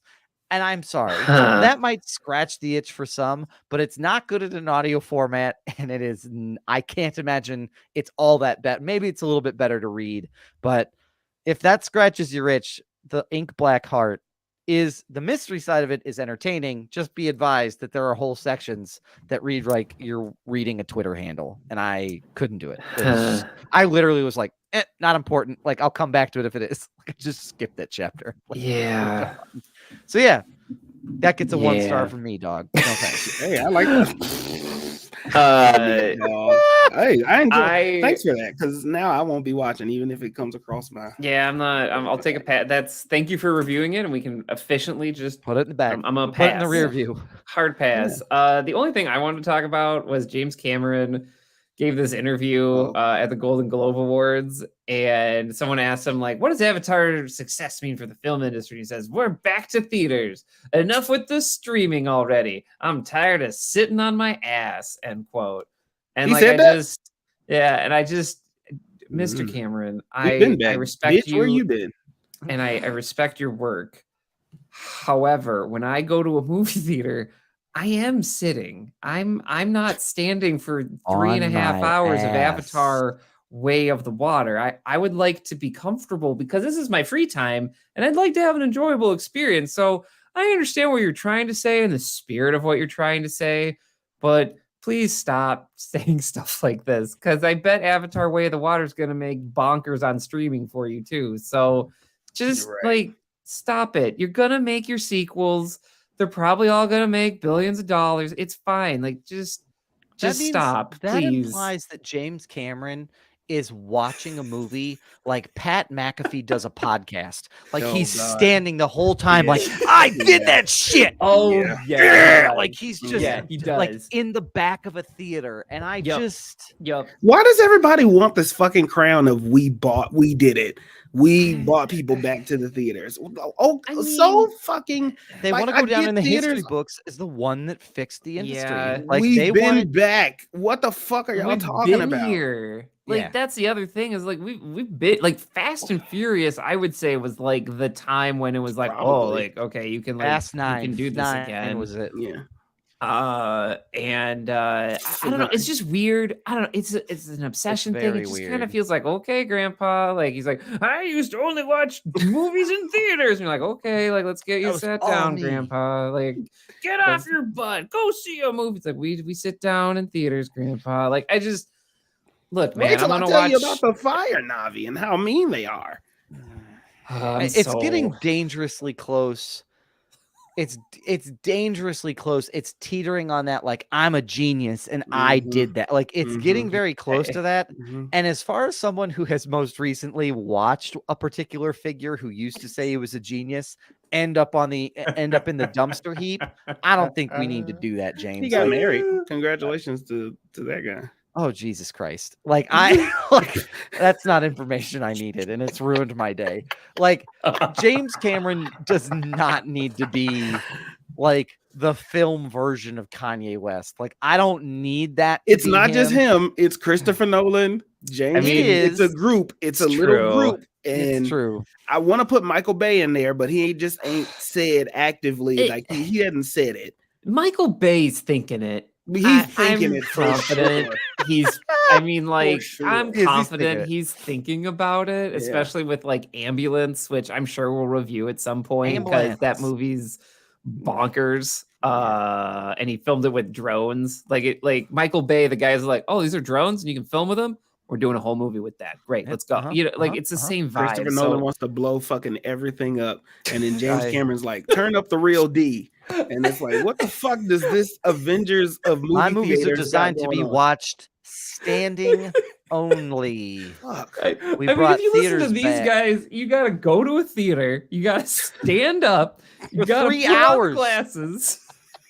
You gotta have oh my gosh, like there's so many rules to watch your movies, guys. Like just let me enjoy it. Meanwhile, I can sit at home and watch like fucking Seinfeld and not have to move for easily 2.5 hours. Or think about how I'm trying to think of what the trio. This 3 group of like elderly seasoned white men that with all these fucking rules. Like, come on, man. Like, jeez. Yeah. Yikes. No thanks. I love it. Yeah, no anyway, thanks. I look forward to your next Avatar movie, and we'll talk about it, James. I don't know if I do. I don't know if I do. Yeah, I don't know. Look, we have to assemble all the elements, Doug. We're on this journey together now. Yeah, okay? I'm only doing it otherwise to we see don't get at the end of Captain it. Planet. Yeah. Right. Oh, I mean, God. this is right. This is the last Airbender. They're gonna fight the Fire Nation. Right? They're moving forward with the Captain Planet movie and some other movies too, which is really interesting. And everything old is new again. Mm-hmm. And did I see something that said that Tom Cruise was somehow linked to the It's Leonardo DiCaprio. Oh, Leonardo DiCaprio. Yeah, it's Leonardo that DiCaprio. fits. Equally as hilarious. That fits. This makes entirely too much sense. Yeah. It's Leo. Gentlemen, anything that you all have to plug for this week? Hey, thelovenerds.com. Yeah. If you've made it this far, I'm going to tell you that I am going to be taking vacation. So Doug and Marcus, they're going to be holding it down. And in the meantime, go check out thelovenerds.com. We'll have a link in the bio. It's going to be a great place for a ton of recipes. Look, we got a lot of people trying to be on diets. Thelovenerds.com says no to that. Like, you should just eat the way you want to eat. Please don't worry about whatever fake image you're seeing. You are enough. And so go to thelovenerds.com. Go make something delicious for yourself. There's plenty of recipes there. That's amazing. So that was we great, say Brian. no. We say no. I didn't know We what say direction no. we were going, and I thought that was great. I was happy it went that awesome. direction. Marcus? Don't forget to follow the mantra, never offended, always humble, and surprise. We will have a special edition run for Valentine's Day of some hoodies. So we will have 2 different designs that will be going up for Valentine's Day. We have one Noah with a heart, and then we have a My Boo collection. Those are ghosts that are friendly for Valentine's Day. That's nice. And so we will have these 2 available online at spreadshirt.com/the mantra. But don't forget to follow the mantra, never offended, always humble. Absolutely. And I have to plug this podcast. Remember, the best way to share the love of films in black and white is to tell friends or family about the pod. Make sure you recommend us there. If you are feeling generous and you would like to sign up for the Patreon, head to patreon.com/films in black and white. Sign up for one of the tiers there, become a producer of the show, and help us pick our next movie and potentially some other segments that we might do moving forward.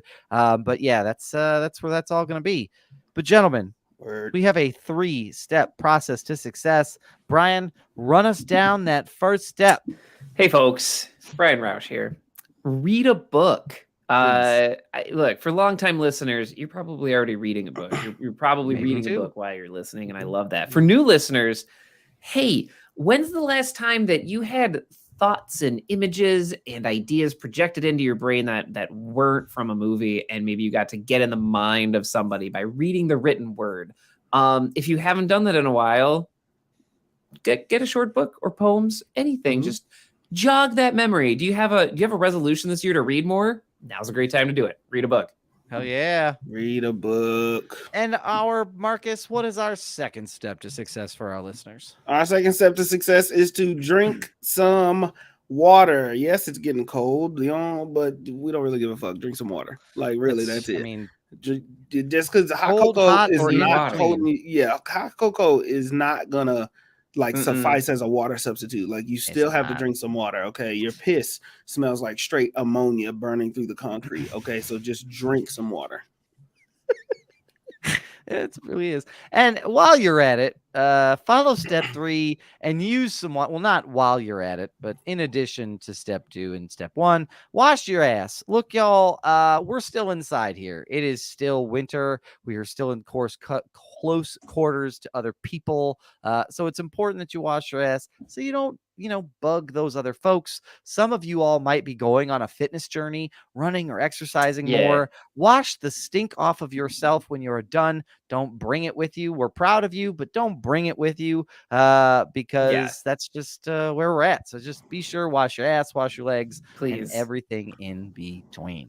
That does it for this week's episode of Films in Black and White. We will be back next week with another fantastic episode. But in the meantime and in the between time, stay safe, stay healthy. We love y'all. We appreciate y'all. We'll catch y'all next week.